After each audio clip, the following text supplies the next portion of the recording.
At 3:30 at Northwestern State, who's 1-1, coming off an absolute ass kicking against against Minnesota last week. Traveling to Cincinnati, who's also 1-1, coming off a much needed win against Bowling Green.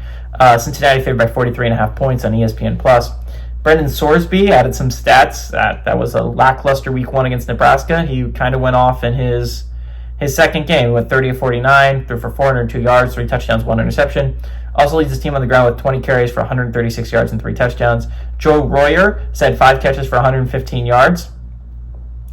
So again, this is Cincinnati. This is a good get-right game. Again, we don't know what Cincinnati is going to be, but we do know their schedule is not easy. They get Kansas next week to kick off Big 12 play, and Kansas seems like a legitimate threat in the Big 12. Not to mention you have teams like Baylor and Arizona State on your schedule if you're Cincinnati. This is not going to be a super easy game. It's not a super easy schedule for Cincinnati if you want to compete for a Big 12 title. And Satterfield needs to win at least 7 games. Realistically, Cincinnati cannot have another season where they do not go bowling, and Satterfield is still the head coach of the Cincinnati Bearcats. You can't do it. Cincinnati went to the college football playoffs as a group of 5 team. They were the only team to ever do that. There's higher expectations at the University of Cincinnati than not going bowling, even though you are playing in the Big 12, right? Gus Malzahn wore out his welcome at UCF pretty quickly by not going bowling.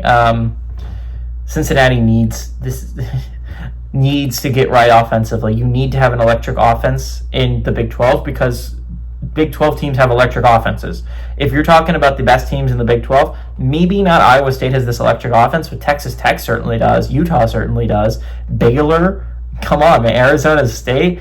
These are the teams. Kansas, who you play next week, has one of the most electric offenses in all of college football. So, if you want to be able to win football games, that's going to be a big game for both teams because they're both going to have 1 loss, and a second loss could really hurt not only their playoff shots, but their chances of going to the Big 12 championship game, right?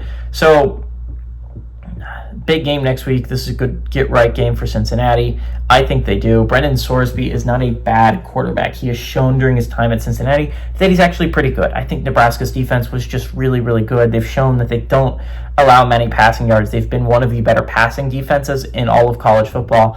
I think Cincinnati's going to get settled in this game. I think that game against Kansas next week is going to be pretty damn massive. So, give me the Bearcats to win here, and I honestly like them to cover as well.